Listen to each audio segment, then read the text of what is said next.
रुड़की के एक निजी होटल में हुई राष्ट्रीय मानवाधिकार कमेटी की बैठक। अनेक मुद्दों पर हुई चर्चा। रुड़की में आज राष्ट्रीय मानवाधिकार कमेटी की एक बैठक संपन्न हुई, जिसमें अनेकों मुद्दों पर गहन और चर्चा हुई, विशेषकर किसानों के मुद्दों पर।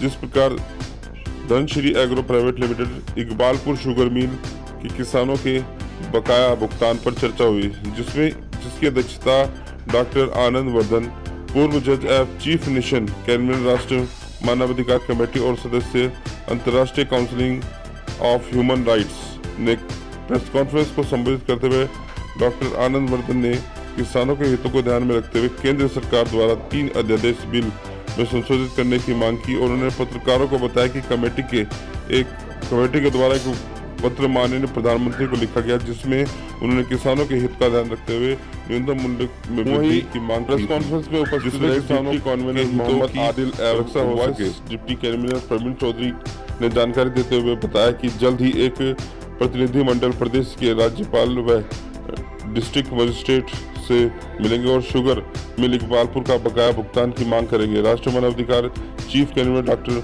आनंद वर्धन ने बताया कि राष्ट्रीय मानवाधिकार कमेटी किसानों के साथ खड़ी है और आगे भी साथ खड़ी रहेगी। वहीं उपस्थित रहे किसान कामगार मोर्चा के प्रदेश अध्यक्ष सुभाष चौधरी ने आज किसानों की समस्या को लेकर एक ज्ञापन राष्ट्रीय मानवाधिकार कमेटी चीफ मिशन कैबिनेट को सौंपा।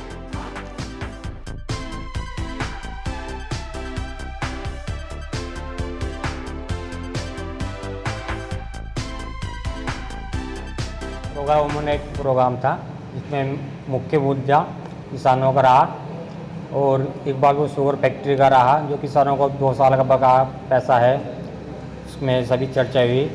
उस पर अगर हमें लगा तो इसको कोर्ट में भी ले जाया जाएगा। अब इससे कल या परसों में एक वार्ता की जाएगी मैनेजमेंट के साथ में, वो क्या उस पर जवाब देते हैं। वो प्रतिक्रिया सही रही, ठीक रही, हमारे प्रति तो ठीक है, तो फिर इसको हम कोर्ट में लेके जाएंगे। इसके निष्करण के लिए हम वार्ता करेंगे, उसके बाद कुछ बता पाएंगे। कोशिश रहेगी कि इसका निष्करण जरूर करेंगे हम और जल्दी करा पाएंगे। 3 अध्यादेश थे काले, जो उनके बारे में सोचता। एक जो हमारा न्यूनतम रेट जो फिक्स हो जा, वो संभावना थी कि रिपोर्ट वो हो जा, लागू हो जा।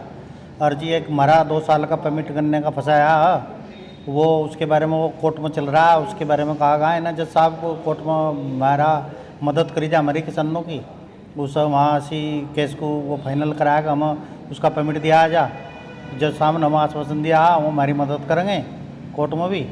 और जी जो भी कानूनी पॉइंट होगा उसके बारे में उन्होंने कहा मैं पूरी कानूनी लड़ाई लड़ूँगा, जो भी लड़ाई होगी। हमारे राष्ट्रीय मानवाधिकार के chief convener doctor Anand Vardhan जी, पूर्व जज साहब, यहाँ आज राजमहल होटल में एक प्रेस वार्ता का आयोजन किया गया और किसानों का जो अध्यादेश बिल पास किया केंद्र सरकार ने, उसकी निंदा की और कोई मूल्य निर्धारित नहीं किए।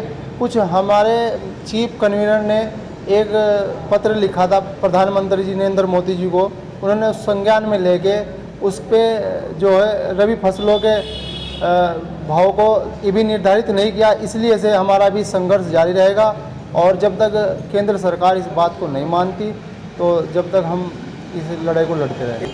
आज ये हमने पहली बार आज अपने चीफ कन्वीनर के नज़रों में ये मुद्दा हमने पहली बार घेरा है। उन्होंने 2 दिन के इसमें 5 जनों की कमेटी बनाई है। इस पर एक संज्ञान लेंगे कि कितना परमिट बकाया है, कोर्ट में क्या केस है और इस पर जो भी कार्रवाई बनती है कोर्ट के थ्रू से बनती है तो कोर्ट के थ्रू से होगी। जिस स्तर से भी कार्रवाई बनती है उस स्तर से कार्रवाई करेंगे और जितना हो सके जल्दी से जल्दी किसानों का भुगतान दिलाने की राष्ट्रीय मानवाधिकार जल्दी करें। देखिए, जहाँ तक आपने शोषण की बात की है,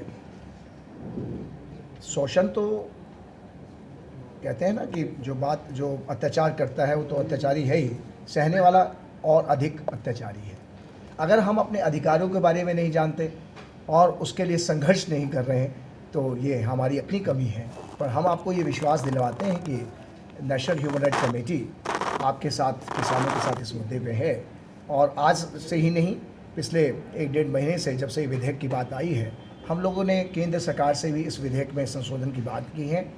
और पिछले सप्ताह ही हमने माननीय आदरणीय प्रधानमंत्री नरेंद्र मोदी जी को एक पत्र लिखा था जिस पे केंद्र सरकार ने संज्ञान लेते हुए केंद्रीय मंत्रिमंडल की जो आर्थिक समितियों की मामलों की समिति है उसने MSP जो प्राइस है न्यूनतम मूल्य वृद्धि मूल्य उसको में संशोधन किया, उसमें बढ़ोतरी की और किसानों के हितों के लिए हमारी मांग को माना। हम केंद्र सरकार का इसमें आभार व्यक्त करते हैं, पर लेकिन साथ ही किसान भाइयों को विश्वास दिलवाते हैं जो ये भारतीय इकोनॉमी है, ये जो डिपेंड है that is the Indian farmer is the backbone of the Indian economy. भारतीय किसान केवल बेचारा नहीं है, ये हमारी भारतीय अर्थव्यवस्था की रीढ़ की हड्डी है, समाज का एक अभिन्न अंग है। और अगर इनको दबाया गया, इनके साथ अत्याचार हुए तो देश भी पिछड़ जाएगा, हमारी भारतीय इकोनॉमी टूट जाएगी, उसकी रीढ़ की हड्डी। इसलिए उनके संघर्ष में हम उनके साथ खड़े हैं रात दिन, और जैसे भी कोई आवश्यकता पड़ेगी हम केंद्र सरकार से उनके हितों के लिए मांग करते रहेंगे। अब हमारा जो मांग है कि केंद्र सरकार ने जो 27 सितंबर को जो बिल पास कर दिया जिसमें राष्ट्रपति महोदय के बाद, इसमें इनमें संशोधन किया जाए और किसानों की मांगों को ध्यान रखा जाए। सर, ये मेरे संज्ञान में ये विषय आया है पहली बार, और अब हमने इसमें कमेटी बनाई है 5 सदस्यीय, और इसमें हम इस कमेटी के अंदर इसकी छानबीन करके कि कोर्ट मैटर क्या चल रहा है और कोर्ट का क्या इशू है, उसके बाद हम जल्दी ही जो मिल के जो ओनर हैं या जो वहाँ के मैनेजमेंट है उनसे मिलेंगे।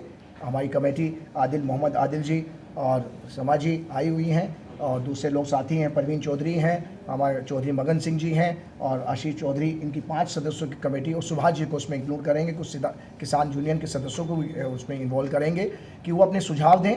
और जल्दी ही हम इस वीक में ही हम मैनेजमेंट से मिलकर अपनी डिमांड करेंगे कि बकाया जो किसानों का जो बचा हुआ है उसको जल्द से जल्द रिलीज़ किया जाए। क्या सर जैसे अभी आपको बताया कि अभी हमारे संज्ञान में आज ही ये विषय आया है, हम इसकी 2 दिन के अंदर पूरी इसमें स्टडी करने के बाद और जैसे ही प्रतिनिधिमंडल मैनेजमेंट से मिले